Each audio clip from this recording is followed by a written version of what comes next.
Hey, I'm Joel, Hi, I'm Ian. and this is our Tree Change Diaries.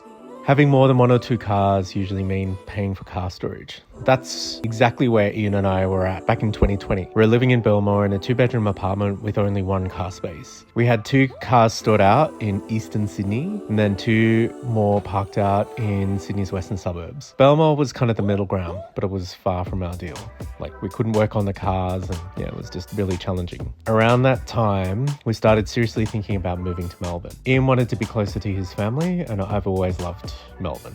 Love to live and work there. Plus, both of us were working remotely, so we had the flexibility to move. I'd also been dreaming of a break from the city for a really long time. Somewhere regional with space, peace and quiet, and room for friends and family to visit. One of our friends, Steph, suggested Benalla. He told us about the street art murals and showed us photos, and we loved the look of the character of the town.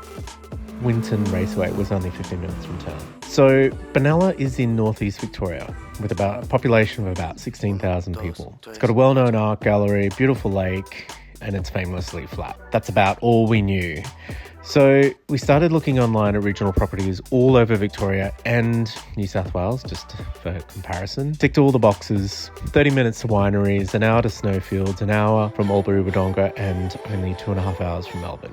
You could even catch a train to both Sydney and Melbourne. It had a historical feel, major supermarkets, chain hardware store, and a handful of good cafes and restaurants. When we crunched the numbers, the money we were spending on the car storage, it could actually cover a mortgage for a small house in Benalla. So we narrowed it down and found a few properties we liked, but one stood out. A former social housing home on 610 square metres of land, had a big garage and a long carport. When we looked at the floor plan, we both knew that this would be perfect for our car collection. Because it was during COVID, we couldn't view the property in person. So luckily, the real estate agent about it a week before it was going to market. So they took some videos for us, loads of photos, did all the building inspections.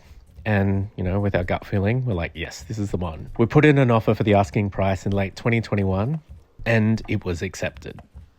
Subscribe to our channel, follow our Tree Change journey, renovations and cars. Thanks for watching.